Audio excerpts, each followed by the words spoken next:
Hi friends, இன்றைக்கி night நான் என்ன சமைச்சேன்றதை காட்ட போகிறேன் உங்களுக்காக. அதுக்கு பெரிய வானொலி வச்சுக்கோங்க. நான் குக்கர்லேயே பண்ணுறேன்.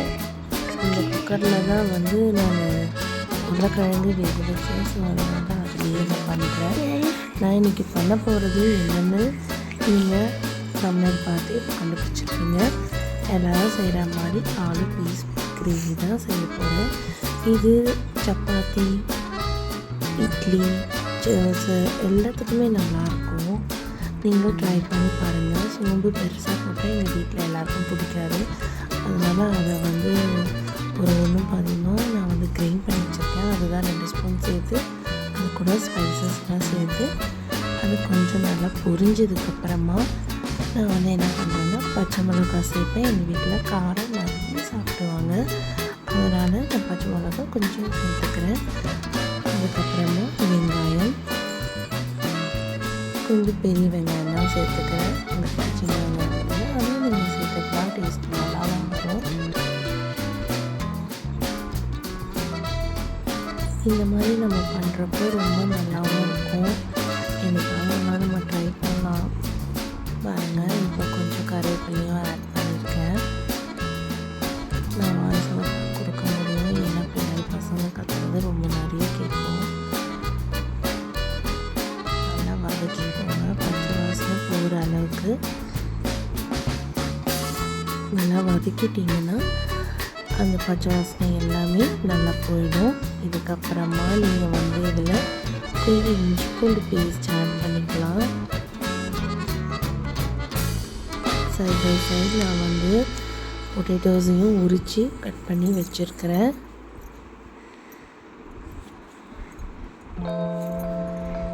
பாருங்கள், நான் ஏற்கனவே வீடியோ போட்டிருப்பேன் எப்படி கார்லிக் பேஸ்ட் ஸ்டோர் பண்ணுறதுன்னு. அந்த மாதிரி பண்ண கார்லிக் பேஸ்ட்டு தான் இப்போ நான் இதில் ஆட் பண்ணுறேன். தேவையான அளவை ஆட் பண்ணிக்கோங்க. ஆட் பண்ணிவிட்டு இந்த மாதிரி நல்லா வதக்கிக்கோங்க.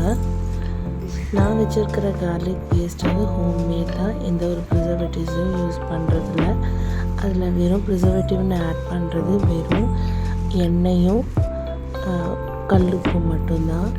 ஸோ தட் அது ஒரு 1 month 2 month கூட கெட்டே போகாது. நான் ஃப்ரீசரில் தான் ஸ்டோர் பண்ணுவேன். நிறைய உப்பு போடுறதுனால அது ரொம்ப கல்லாகவும் மாறாது, கரெக்டாக இருக்கும். பாருங்கள், இந்த மாதிரி வெங்காயம், தக்காளி ஆட் பண்ணிக்கோங்க.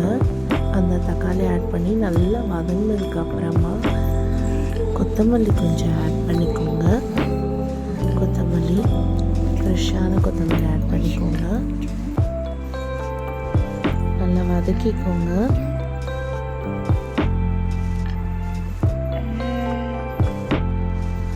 இந்த மாதிரி குக்கர்லேயே செஞ்சுட்டா நமக்கு கொஞ்சம் நல்லாயிருக்கும்.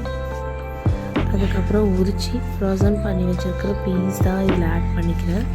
நான் எப்போவுமே பீஸ் ஃப்ரெஷ்ஷாக கிளைமேட் டைமில் கிடைக்கிறப்போ, சீசன் டைமில் கிடைக்கிறப்போ நான் அதை உரித்து ஃப்ரீஸ் பண்ணி வச்சுப்பேன். அப்பப்போ நம்ம அதை யூஸ் பண்ணிக்கலாம். பீஸில் கால்சியம் நிறைய இருக்குது. அது உடம்புக்கு ரொம்ப நல்லது.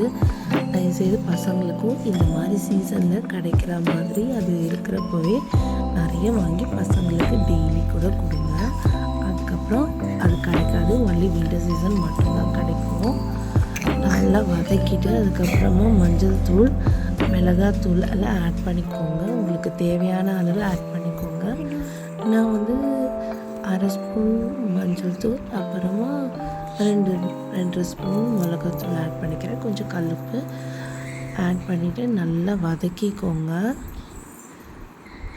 உப்பு பார்த்து போட்டுக்கோங்க. பிகாஸ் நான் இஞ்சி பூண்டு இதில் போட்டிருக்கிறதுனால இதில் கொஞ்சம் கம்மியாகவே தான் ஆட் பண்ணிக்கிறேன். நல்லா இந்த மாதிரி வதங்கிடணும். வதங்கிடுச்சுன்னா கொதிக்கிறப்பயே இந்த பீஸும் வெந்துடும். ஸோ ப்ராப்ளம் கிடையாது நமக்கு. எல்லோரும் பொங்கலுக்கு பர்ச்சேஸ் பண்ணிட்டீங்களான்றதை சொல்லுங்கள். நாங்களும் பொங்கலுக்கு பர்ச்சேஸ் பண்ணியாச்சு.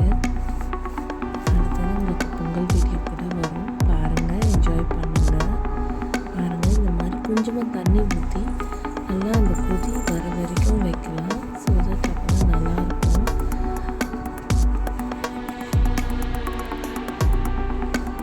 டைம் ஆகிடுச்சின்னு ஒரு சொன்னதுனால நான் வந்து ஆலுவையும் ஆட் பண்ணிக்கிறேன்.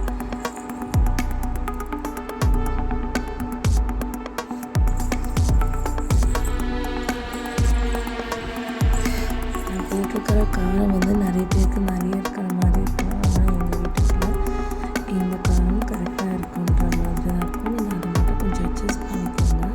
உங்களுக்கு வீட்டில் எவ்வளோ காரம் சாப்பிடணுமோ அதுக்கேற்ற மாதிரி காரம் ஆட் பண்ணிக்கோங்க. காரமாக இருக்கும். இப்போ கொஞ்சம் நிறைய தண்ணி ஊற்றி நல்லா கொதிக்க வச்சதுக்கப்புறமா நல்லா சுருண்டு வரும். அப்போ நம்ம பார்த்து ஆஃப் பண்ணி இறக்கி வச்சிட வேண்டியது. இது கொஞ்சம் தண்ணியாக இருக்கிறப்பவே இறக்கிக்கலாம். அது ஆறிச்சுன்னா கொஞ்சம் திக்கான மாதிரி ஆகிடும். நமக்கு ரொம்ப திக்காக இருந்தால் இது கொஞ்சம்